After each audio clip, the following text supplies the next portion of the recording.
네, 안녕하세요. 안내과TV의 내과 전문의 유도현입니다. 이번 시간에는 의료인들을 위한 급성 통풍 발작 때 어떻게 치료를 해야 될지에 대해서 말씀드려 보도록 하겠습니다.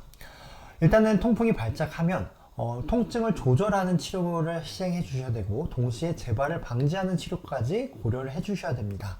일단은 통풍 급성 발작 시기에서는 발작 시간 24시간 이내에 재빨리 약물 치료가 이루어져야 된다는 것을 인지하셔야 되고요. 가능한 움직이지 않도록 교육하면서 안정을 취하셔야 되는데, 이때 침범 관절을 높게 들고 차가운 냉찜질을 병행할 것을 교육하시는 것이 필요합니다.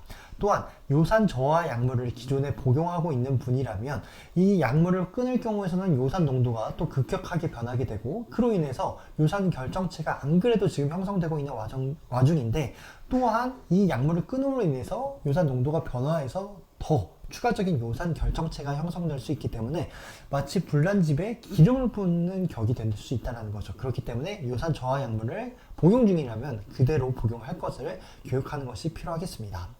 치료제는 크게 4가지, 코리친, 비스테로이드성 소염제, 그리고 경구 스테로이드, 그리고 관절각 내에 직접 주입하는 스테로이드, 이렇게 4가지 정도가 있는데 하나씩 살펴보도록 하겠습니다.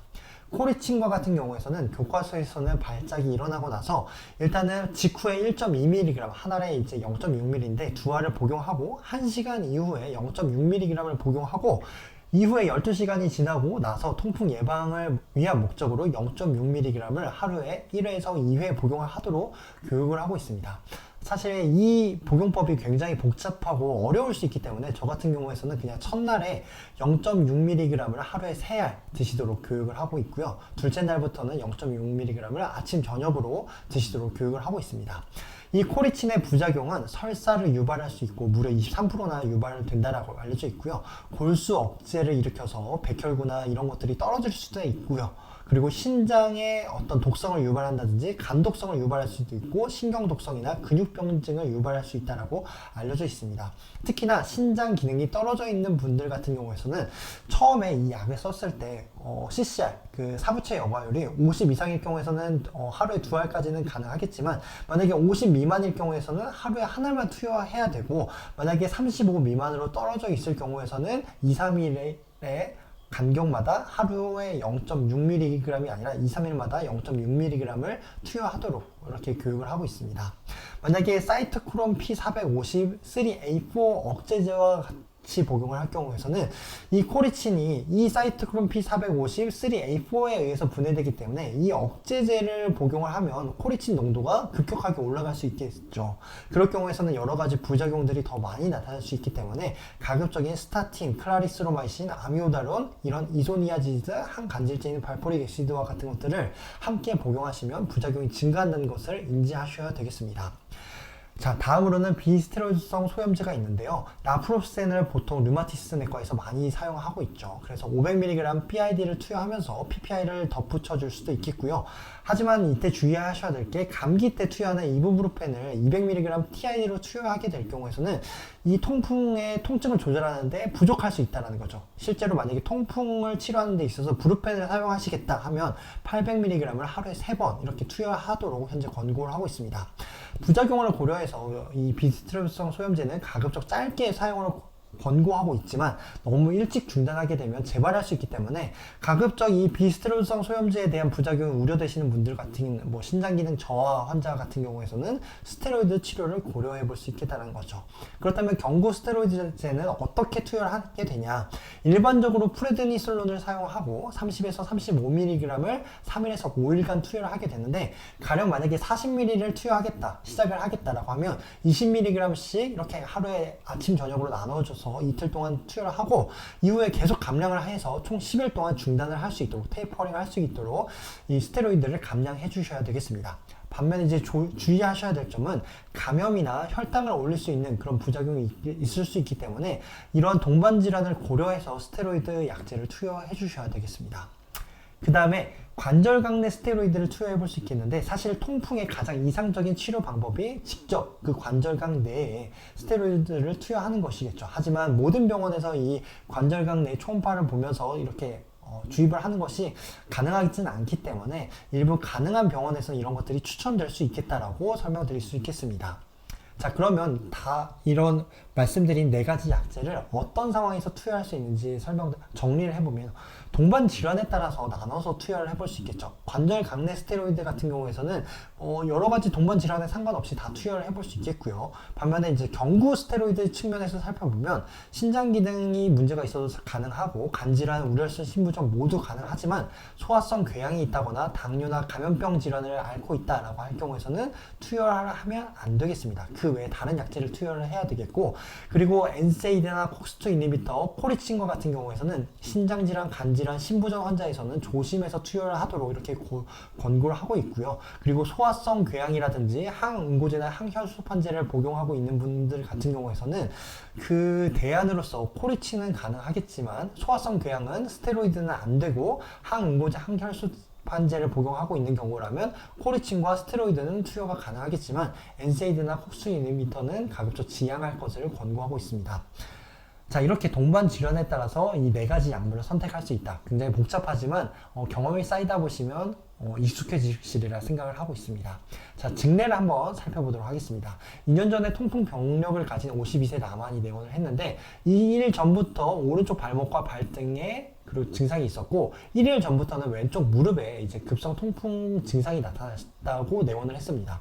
이 환자는 기존의 통풍을 앓고 있었기 때문에 알로피리놀도 복용을 하고 있었고 코리친도 가지고 있어서 급성 통풍 발작 때 포켓 세라피로 바로 복용을 할 수 있도록 이렇게 복용을 했었는데, 그럼에도 불구하고 통증 조절이 안 돼서 이제 병원에 내원해서 이렇게 진통소염제인 엔세이드를 처방받았습니다. 하지만 3일이 지났지만 증상이 조절이 안 돼서 다시 내원을 했을 때 우리는 어떤 약을 추가로 투여를 해볼 수 있을까요?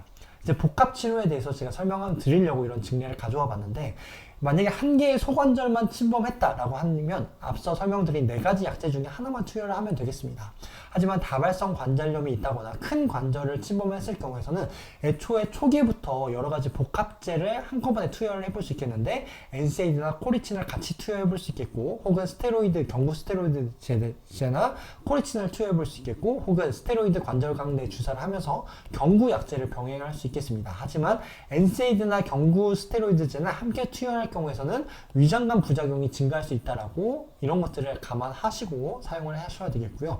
만약에 앞선 사례와 같이 치료에 대한 효과가 없다라고 하면 그 기준을 어떻게 삼냐, 24시간 이내에 통증이 20% 이내만큼 호전되지 않았다, 20% 이상 호전되지 않았다 라고 했을 경우, 혹은 24시간 이후에 통증이 50% 이상 호전되지 않았을 경우에서는 사실 치료에 반응이 없다라고 보고 추가적인 복합치료로 전환할 것을 현재 고려할 수 있겠습니다.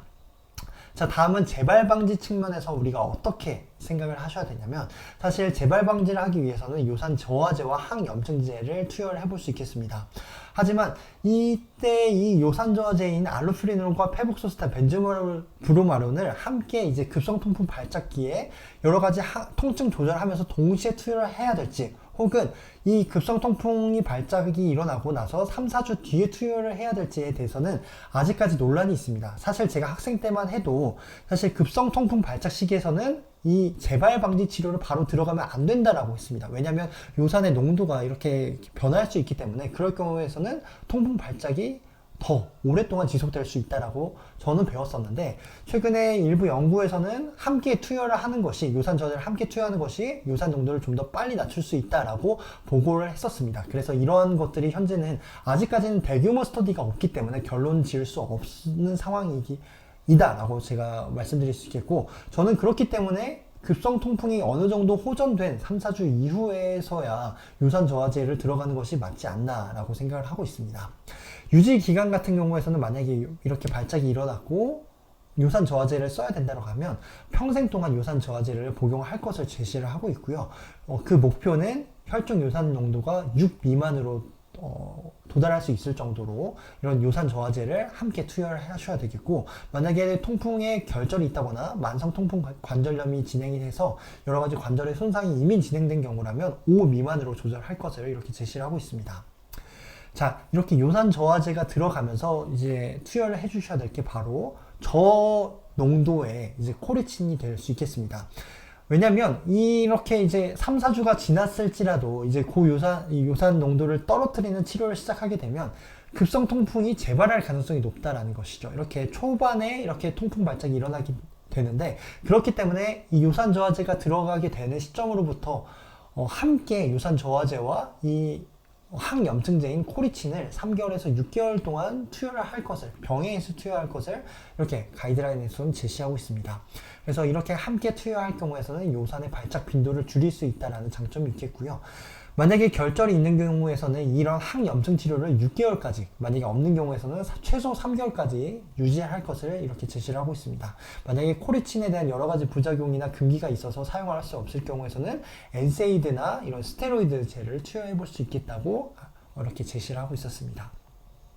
자, 정리를 해보면 급성 통풍 발작에 대한 치료를 할 때는 일단 통증을 조절해주는 치료를 하면서, 논란이 있지만, 그 시기적인 측면에서 논란이 있지만 재발 방지 치료도 들어가 줘야 된다는 거죠. 그래서 논란이 있는, 바로 들어가야 되냐 아니면 3, 4주 이후에 들어가야 되냐라고 했을 때는 저는 3, 4주가 지나고 나서 시행을 할 것을 먼저 선호를 한다라고 말씀드렸고요.